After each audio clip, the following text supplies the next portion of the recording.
Oh yeah! Bienvenue au podcast de Drôlement Inspirant. Aujourd'hui, je vais te donner un truc que j'utilise tout le temps pour augmenter mon niveau de confiance, en plus d'attirer à moi des belles choses de la vie. Évidemment, ça va être drôle et inspirant. Mon nom est Charles Côté, puis on part le show tout de suite après ceci.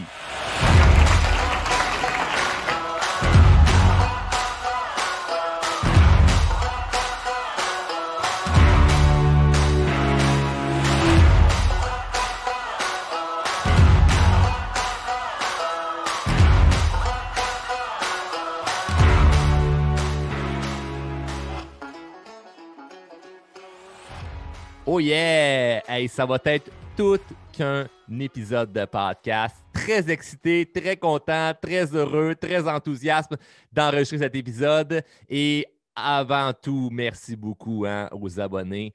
J'ai reçu beaucoup de messages, beaucoup de courriels. Et dans le groupe Les Drôlement Inspirés, ils avaient été plusieurs à m'écrire des sujets que vous aimeriez que j'aborde. Et aujourd'hui, c'est ce que je vais faire. En fait, je ne pourrais pas dire telle personne me demandait A, B, C, D. Je prends les sujets et je les amène dans ce que je sais qui va pouvoir vous aider du mieux possible. Et évidemment, je parle souvent de confiance en soi parce que pour moi, la confiance, c'est un ensemble hyper important. Tu sais, c'est le pourquoi, selon moi, il y a des gens qui vont avoir des vies extraordinaires et d'autres non. Et derrière chaque grand accomplissement, il y a quelqu'un qui a eu confiance de prendre action. Donc, tout part de là. Et il y a quelque chose que je fais et ce n'est pas parce que j'ai confiance que je le fais. C'est parce que je le fais que ça me donne confiance. Et ce qui est dommage là-dedans, c'est qu'il y a des gros préjugés alentour de ça. Donc là, je vais vraiment te partager quelque chose de très personnel où ce que je pourrais même dire, c'est quasiment juste mes amis et ma famille qui savent ça. Donc, je vais être très authentique, très transparent. Peut-être que ça va même mal paraître, ce que je vais dire. Mais bon, si tu écoutes le show, si tu es un abonné, tu es habitué aux épisodes, tu sais que je suis dans un mode de fuck off, comme je me mets à nu, puis ce que tu entends dans le show, c'est ce que tu vois dans la vraie vie, c'est moi. Là, je ne veux pas cacher qui je suis. Et une chose que je ne veux pas cacher parce que je le sais, que ça m'aide énormément, mais ça peut déranger certaines personnes ou plus venir réveiller une certaine envie. Que les autres se diraient, ouais, ben moi aussi, finalement, je devrais peut-être penser comme Charles ou peut-être que moi aussi, finalement, je devrais utiliser cette méthode-là, mais je ne suis pas à l'aise ou parce que les gens ridiculisent cette méthode-là, ben, ils ne le feront jamais. Parce qu'on ne pourra jamais avoir de la vie ce qu'on pointe du doigt comme étant mal. Il y a des gens qui vont pointer du doigt quelqu'un qui fait de l'argent. Ah, regarde, lui, il fait de l'argent, il se pense bon. OK, ben, tu t'assures de faire jamais d'argent de ta vie. Ah, regarde, lui, il s'entraîne, il aime ça, bien paraître, peut être musclé. OK, ben, tu t'assures de jamais être en shape de ta vie. Comme ce que tu dénigres, tu ne le sauras jamais. Fait qu'à faire très attention à quoi on dénigre. Et moi, je me suis souvent fait, je ne veux pas dire dénigrer parce que le mot est fort, là, mais je me suis fait pointer du doigt par des amis, par de la famille, que j'étais quelqu'un de demandant.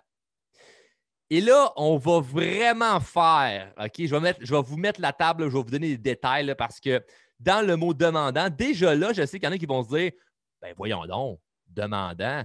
OK. Là, tu as une idée préconçue de qu'est-ce que c'est demandant. Il y a des gens qui vont se dire, ben c'est correct d'être demandant. Et il y en a d'autres qui vont se dire, non. Le monde qui sont demandants, là, ça, c'est fatigant. Et moi, ce que je trouve merveilleux là-dedans, c'est que j'ai réussi à passer par-dessus le préjugé d'être quelqu'un de demandant et aujourd'hui d'en rire et d'accueillir cette méthode, cette astuce-là qui, pour moi, me donne confiance et donner confiance à plein de gens, plein de mes clients qui ont utilisé cette méthode-là, qui est très simple. Mais ce qui est simple à faire est aussi simple à ne pas faire. Donc, tu peux entendre ça et faire « Ouais, c'est bon ce qu'il dit, mais tu ne le feras jamais. » Et en plus de me donner confiance, ça me permet d'attirer des belles choses. Je te donne un exemple, OK, très concret. Dernièrement, j'étais au restaurant avec un de mes amis, puis en arrivant au restaurant, le serveur nous amène à l'extérieur, sur la terrasse, et là, il nous met à une table. Puis moi, automatiquement, je ressens un feeling de pas le goût d'être assis là, moi. Donc, je ne vais pas me plaindre, je ne vais pas chialer, je ne vais pas encaisser. Je ne vais pas faire bon, mais OK, c'est ça qu'on m'a donné, donc je vais accepter ça. Pendant que je vois qu'il se dirige vers telle table, je regarde alentour, quelles sont les autres tables de disponibles et automatiquement, je fais que lui demander ah, ce serait-tu possible d'être assis ailleurs? That's it. C'est pas compliqué, là. Mais regarde bien ça, où ça va, là. C'est possible d'être assis ailleurs. Si il me dit oui, puis c'est ça qui est arrivé, il me dit oh oui, asseyez-vous où ce que vous voulez. Mais parfait. Je choisis là où ce que je vais être assis. Fait il arrive deux affaires à faire ça, OK? C'est simple, et tellement de gens ne font pas ça. De un, je me sens bien parce que je vais avoir une table qui me plaît. J'ai une vue, j'ai un endroit, c'est une question d'énergie aussi, là, où tu es assis au restaurant. Là. Si tu es assis à une place où que, je sais pas moi, il y a une fête d'enfants à côté de toi, ben, peut-être que ça ne te tente pas si tu es dans une date. Comme peut-être que tu es à une place où il y a beaucoup de vent à l'extérieur, puis il fait froid, puis tu t'es pas mis un manteau, donc tu n'as pas envie d'être assis là. Donc, c'est propre à chacun. Mais si tu n'oses pas demander, tu ne l'auras jamais. Donc, de un, j'ai une table qui me plaît, donc je suis content. Mais de deux, ce qui est encore plus important, c'est que le fait d'avoir demandé me faire dire oui a augmenté mon niveau de confiance. Genre, hey, t'as bien fait d'avoir demandé. Parce que là, tu as une table qui te plaît, ça fait ton affaire, puis comme, c'est cool, là, c'est le fun. Mais, OK, il y a quelque chose de très important dans ce que je vais te dire. Quand tu demandes, OK, pour n'importe quoi, ce qui est le plus important, qui est l'ingrédient à mettre là-dedans, c'est pas juste de demander. C'est, pardon, l'ingrédient le plus important, c'est d'avoir une sincère résilience que si tu n'obtiens pas ce que tu veux pour une source externe, tu ne chiales pas, tu ne te plains pas, tu es simplement résilient. Donc, je répète, si tu n'as pas ce que tu voulais pour une source externe, tu gardes une sincère résilience et tu acceptes que c'est comme ça que ça marche. Non, monsieur, il n'y a pas une autre table, c'est celle-là. OK, pas de problème, merci beaucoup. C'est simple, là. Parce qu'il y a vraiment les deux opposés. Tu as les gens qui ne demandent jamais rien et sont aigris de la vie parce qu'ils s'attendent à ce que tout le monde leur donne tout sur un plateau d'argent et ils se disent ben là, pourquoi on n'a pas donné ci, pourquoi on n'a pas donné ça, pourquoi les autres n'ont pas deviné à ma place. Hey, wake up, là, le monde, ils ne sont pas là pour deviner à ta place. Là, OK? Et il y a des gens qui vont tout le temps demander, mais si on ne leur dit pas oui, syndrome de l'enfant bébé gâté. Moi, je veux. Non, moi, c'est ça que je veux. Hey, non, amène-moi le gérant. Non, là, c'est pas comme ça que ça marche avec moi. Non, ferme ta gueule, Thérèse, là, OK? Suis quand même une certaine... Suis le respect et les règles d'un établissement, là, OK? La personne a dit oui, tant mieux. Personne a dit non, tant pis. Mais ce qui est bon, quand tu te fais dire non, c'est que ça augmente quand même ta confiance. Indirectement, OK? Et je dis bien indirectement parce que c'est pas tout le temps à tout coup comme ça. Mais c'est qu'à force de te faire dire non parce que tu demandes, dans ton cerveau, ça l'associe un effet de hey, je suis pas mort. Colique, je suis pas mort à avoir demandé. C'est pas si pire que ça, se faire dire non. Ben non, c'est pas si pire que ça. Et là, tu deviens à ben, je demande tout le temps. Dès que je veux quelque chose, je le demande. Mais si je ne l'obtiens pas, je ne suis pas fâché. C'est puissant, là, ça. Là. Puis au même restaurant avec mon ami, le serveur, je commande une bière sans alcool, il m'amène ça, je prends une gorgée, elle est tiède. Urgh. Moi, une bière, c'est comme, il faut que ça soit froid. Puis, j'ai juste demandé au serveur si c'est possible d'avoir une bière plus froide. Si ça ne fonctionne pas, c'est pas grave, ça ne me dérange pas. Mais si il y aurait l'option d'avoir une bière plus froide, vraiment, je la prendrais, ça ferait bien mon affaire. Il dit ah non, malheureusement, c'est tout le même frigidaire. Je dis OK, je ne sais pas si on peut aller jusque-là, mais comme le repas, c'est quoi? C'est servi dans 15 minutes environ? Il dit après, dans 15 minutes, vous allez avoir votre repas principal. Penses-tu que tu serais capable? Penses-tu que tu serais game? C'est un jeune, fait que j'ai dit. Penses-tu que tu serais game de mettre la bière dans le congélateur, puis en même temps que le repas, tu me l'amènes? Il a fait hey, c'est une bonne idée, ça, OK, go, je fais ça. Cool. Puis il ne m'a même pas chargé la bière. Fait que celle tiède, j'ai pris deux, trois gorgées là, en apéritif. Puis j'ai reçu une belle bière froide en même temps que mon tartare, que j'ai pu tout déguster. Fait que toute la soirée, je me suis fait dire oui, juste parce que j'ai osé demander. Fait que j'ai passé une belle soirée et il y a eu juste une affaire, là, un élément. J'ai osé demander. That's it. Mais imagine si je n'aurais rien demandé. Je me ramasse à une table que j'aime pas, avec une bière tiède. Je repars de là, je dis ah, place de marde. Mauvais service. J'ai plus le goût de retourner là. Fait que le monde là, qui met des reviews négatifs, là, souvent, c'est ce que je pense qu'ils sont. Des gens aigris qui ne demandent rien ou des gens aigris qui demandent, mais si on leur dit non, ils ne sont pas contents. Fait que moi, honnêtement, si tu ne peux pas faire en sorte que ma bière est plus froide, c'est correct, j'accepte ça. Si je ne peux pas avoir la table que je désire, c'est correct, j'accepte ça. Ça ne me dérange pas, j'ai osé demander. That's it, fin de l'histoire.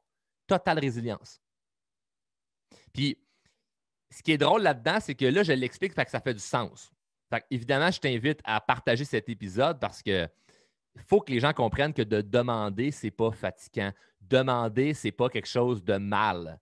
Au contraire, ça devrait être juste commun chez tout le monde et les gens devraient juste être capables de se faire dire oui et se faire dire non. That's it. That's it. Il n'y a pas de je ne suis pas content si je me fais dire non. À la limite, moi, là où ce que je pousse, c'est trouver une solution pour les autres. Genre, ah non, la bière, le frigidaire n'est pas plus froid que ça. OK, penses-tu que tu serais game? C'est-tu possible de la mettre dans le congélateur 10 minutes? Le gars a trouvé ça cool que je trouve une solution. Parce qu'il y a des gens qui ne sont pas en mode solution dans la vie. Ils sont en mode je ne peux pas faire plus. Fait que si tu te retrouves une solution, puis ça fonctionne, ben, qu'est-ce que tu penses que ça te fait, toi, à l'intérieur de toi? Ça gonfle ta confiance. Ça gonfle ta confiance parce que tu fais hey, en plus d'oser demander, de me faire dire non, je suis capable de trouver une solution, puis là, ça marche. Donc, tu deviens quelqu'un qui est en mode solution non-stop. Et si ça ne fonctionne pas plus, totale résilience. Mais il y a quand même vraiment un jugement autour de ça. Et je tiens à dire que si tu commences à faire comme moi, ça se peut que les gens autour de toi rient un peu de ça, puis c'est correct. T'sais, mon chum au resto, il avait ri, puis j'avais expliqué après ça ma mentalité par rapport à ça, puis il a dit ouais, il dit au final, ça fait du sens ce que tu dis, puis je devrais peut-être moi aussi oser plus demander parce que je suis du genre à être vraiment comme plus résilient, puis c'est une bonne chose d'être résilient et d'accueillir ce que la vie t'amène. Mais moi, je vais être résilient dans la réaction et non dans l'action. Je répète, je vais être résilient dans l'action et non dans la réaction et non dans l'action. Je l'ai mêlé. Il va falloir que je le répète. On a du temps, on n'est pas pressé. Je vais être résilient dans la réaction et non dans l'action. Être résilient dans l'action, c'est ta table est là, OK, j'accepte. Tu es résilient, tu acceptes ça. C'est bon, mais j'aime mieux être résilient dans la réaction, c'est-à-dire hey, je peux-tu avoir une autre table? Non. Ah, OK, là, je suis résilient. C'est juste le petit push de plus. D'oser demander. Et moi, dans ma famille, me niaise avec ça depuis toujours parce qu'ils savent que c'est comme partout ce que je vais demander. Tu sais. Je vais demander si l'heure d'un rendez-vous, moi, il faut que ça fitte vraiment dans mon horaire. Là. Je ne vais pas chambouler mon agenda pour peu importe quel rendez-vous. Je ne vais pas chambouler mon agenda pour un rendez-vous.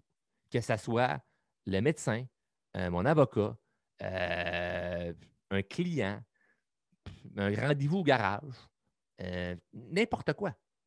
Je ne vais pas chambouler mon agenda. Je vais m'arranger pour que ça fitte vraiment dans un horaire où ce que moi, ça me plaît. Et non, toute la journée, je stresse à c'est à 3 heures, c'est à 3 heures, c'est à 3 heures, puis là, je suis rushé. Fuck off.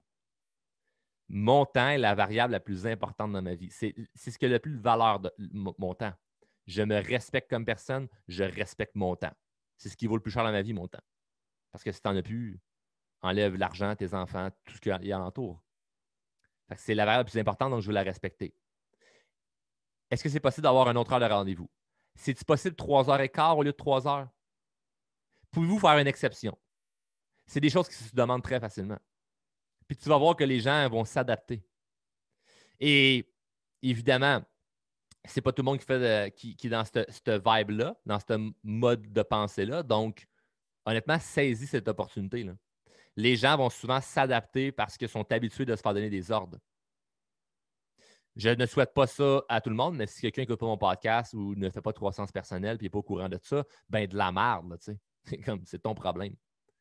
Mais toi qui écoutes en ce moment, je te suggère fortement de saisir cette occasion-là qui est d'oser demander des exceptions. C'est-tu possible? puis les gens vont se plier à certaines demandes. Tu sais. Puis des fois, ça ne fera pas leur affaire, mais c'est eux qui sont pas capables de dire non. Et ça devient leur problème. Et c'est jamais méchant. Je ne vais jamais forcer. Là. Je ne force pas les choses. C'est du judo, c'est du tai chi, c'est pas de la boxe. Là. Je ne frappe pas dans personne. C'est tu m'envoies un coup, je te culbute avec, ou j'utilise ton énergie contre toi. C'est comme je joue avec ça. Là. Mais jamais je vais te frapper. Jamais je vais vouloir boxer. Donc, c'est très important à comprendre. Très, très, très important à comprendre parce que, encore une fois, d'être demandant, ça peut être fatigant si tu le demandes de la mauvaise façon. Tout est dans le comment tu le fais. Et dans le comment je le fais, j'ai jamais froissé personne. Il y a personne qui fait comme ah, c'est Charlie demandant. Ce qui froisse, c'est les gens alentour de moi qui me voient demander et qui font ah, bon, bon, bon, bon, bon. Tes petits caprices. Bon, bon, bon, bon, bon. Encore une demande. Il n'y a pas longtemps, j'ai eu on a eu un party de fête à la maison, puis mes parents, ma famille ont rencontré certains de mes amis comme pour la première fois ou il y en avait qui l'avaient rencontré quelques fois. Puis mes amis ont trouvé ça très drôle parce que mes parents n'arrêtaient pas de me niaiser sur des trucs que, bon, mes amis savent, mais là, de voir ma famille rire de moi par rapport à ça, c'était drôle parce que ça reste que dans la vie de tous les jours, tu sais, souvent, je suis habitué de me faire comme féliciter, remercier. Je me fais beaucoup mettre sur un piédestal. Puis là, ben, quand tu es dans ta famille, ils te ramènent sur terre en esti. C'est comme, t'es pas si extraordinaire que ça, le jeune. Là. Donc, c'est une façon aussi pour eux de se sentir bien. T'sais. Donc, souvent, les gens, par maladresse, vont plus pointer comme tes lacunes, tes faiblesses, mais ce n'est pas pour t'insulter, c'est juste pour te taquiner parce qu'ils veulent que tu redescendes un petit peu de ton piédestal. T'sais. Et c'est un point qui est important à comprendre, puis que moi, je vis très bien avec aujourd'hui parce que je le sais qu'au final, c'est pas pour mal faire. Et c'est pas méchant, c'est pas un manque de respect. S'il y avait du manque de respect, là, je ne tolérerais pas ça. Mais quand c'est de la taquinerie, c'est de la taquinerie. On rit de ça. Si je peux rire des autres, je peux rire de moi-même. Les autres peuvent rire de moi aussi. Ça marche dans tous les sens. Fait que si tu me niaises, je peux te niaiser. Et vice-versa. Mais ma mère avait compté à des amis. Elle dit, parce qu'il comptait justement ça, des affaires qu'il m'avait vu demander, puis d'avoir dit à quelqu'un, hey, tu peux-tu faire telle affaire? Puis que là, c'était pas possible que j'aille oser faire ça. Mais la personne a dit oui, ça s'est vraiment bien reviré à mon avantage. Puis ils sont comme, il est terrible. Là, lui, Charles, il réussit tout le temps à se faire dire oui ou à jouer avec ça. Puis, tu sais, évidemment, je donne des formations sur la communication. Fait que ce serait un peu niaiseux que je les utilise pas, tu sais. Et je sais comment bien influencer les gens et tout. Donc, je me sers de ça à mon avantage et à l'avantage des autres. Donc, ce n'est pas juste du moi, moi, moi, moi, moi. Il y en a pour tout le monde. Il y a de l'abondance pour tout le monde. Et ma mère avait compté, elle dit, je me souviens une fois au restaurant, je ne m'en souvenais même pas. Ça doit faire 3-4 ans de ça. Elle dit, on était au restaurant en famille, puis tu avais commandé une assiette de pâtes avec des crevettes, puis tu avais demandé s'ils pouvaient retirer les queues de la crevette. Tu sais, là, quand tu reçois un repas là, de crevettes, là, puis ils t'amènent des crevettes avec les queues, là, puis là, il faut que tu te beurres les mains, là, enlever la queue de crevette. Là. Moi, ça m'énerve. Comme moi, j'aime pas ça, gosser là-dessus. Je me salis, ça me tente pas. Ma débarbouillette n'a pas assez de place pour m'essuyer les mains. Il faudrait genre aux toilettes me laver les mains.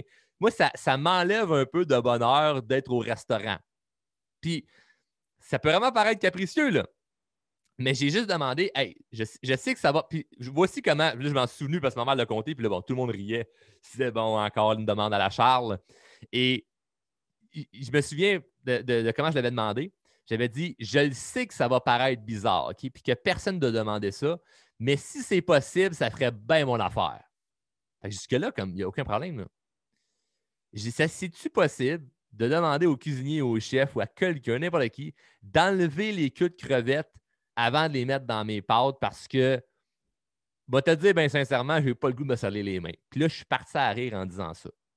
Puis la serveuse a fait, ben oui, il n'y a aucun problème. Puis elle le rit elle aussi. Puis il m'a amené mon assiette. Pas de queue de crevettes. Puis comme, c'était beau de même. Puis l'autre personne à la table, qui, elle, n'a pas osé demander, pendant qu'elle enlève ses queues de sa crevette, en se salissant les mains, ça dit ah, on le sait bien, hein, Charles, toi, t'es ici, toi, t'es ça. Ouais, mais pendant ce temps-là, moi, j'ai les mains propres.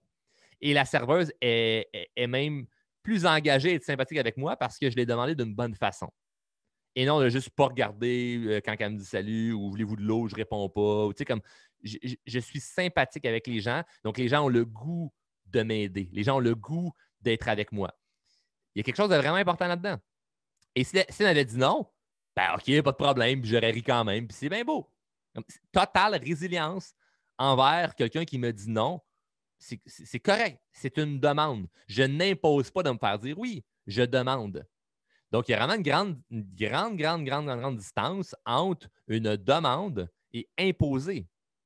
Si j'arrive et je fais bon, là, regarde-moi te le dire, là, j'arrive d'un restaurant la semaine passée, là, je les ai demandé d'enlever les crevettes, là, les queues de crevettes, ils m'ont dit non, puis j'étais en sacrament. J'espère qu'ici, vous faites ça. Non, faites pas ça! Encore une autre place dans l'arbre. Ça passe pas, ça. Non, ça manque de classe. Ça, c'est non. Ça passe pas, mon Gaétan, là. Ou genre, tu pouvez enlever les queues de crevettes? Là, la personne dit non. En tout cas, puis là, tu ne types pas bien.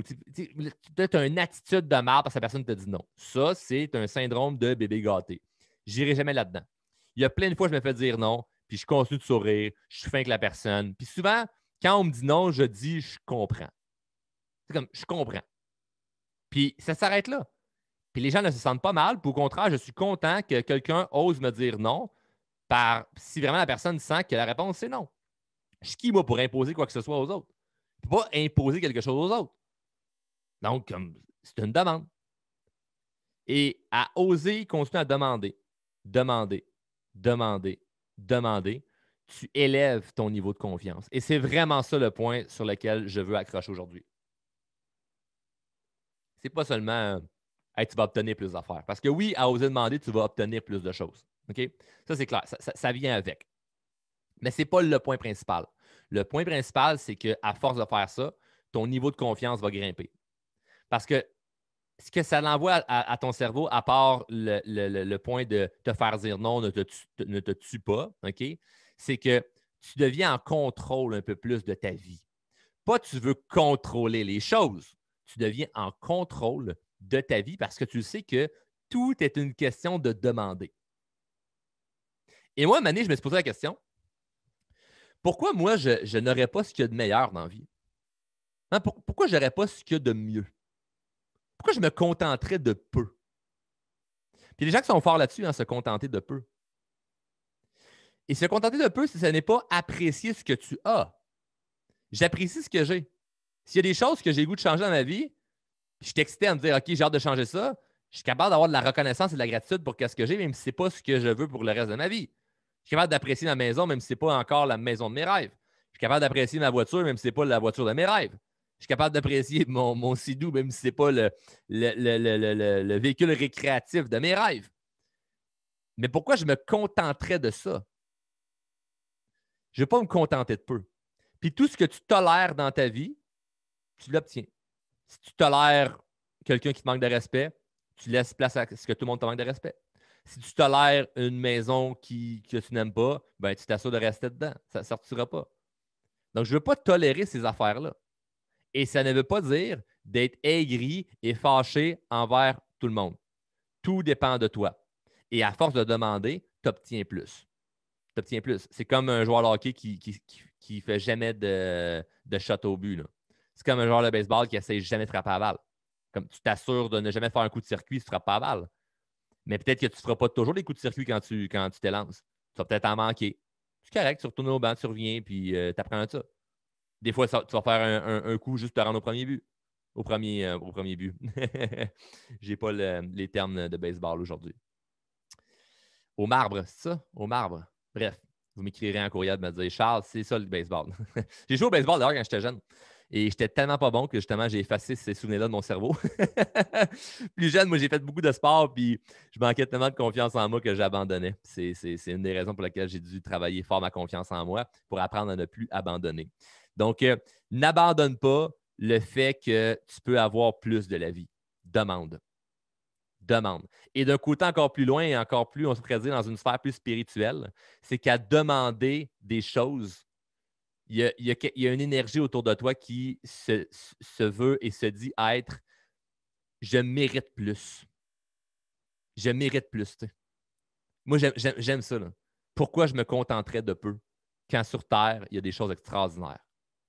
Pourquoi je me contenterais de peu si sur Terre, il y a des choses extraordinaires? Je veux vivre une vie à la hauteur de mes ambitions. Je veux vivre une vie à la hauteur de ce que je mérite, de la personne que je suis. Je veux être quelqu'un qui se valorise. Je veux être quelqu'un qui vaut quelque chose. Je veux être fier de moi. Je veux gagner confiance en moi. Je veux arriver au bout de la vie et me dire, je ne me suis pas contenté de peu. Je suis allé chercher ce qu'il y a de meilleur. Mais il faut que tu sois prêt à une chose, par contre. Il faut que tu sois prêt à ce qu'il y ait beaucoup de gens autour de toi qui ne comprennent pas ça. Et c'est tout à fait correct. Laisse-leur enlever leur queue de crevette. Laisse-leur la mauvaise table au restaurant. Laisse-leur la bière tiède. S'ils se contentent de ça, c'est leur problème. Mais toi, tu n'as pas d'affaire à te contenter de ça. Sur ce, merci d'avoir écouté cet épisode au complet.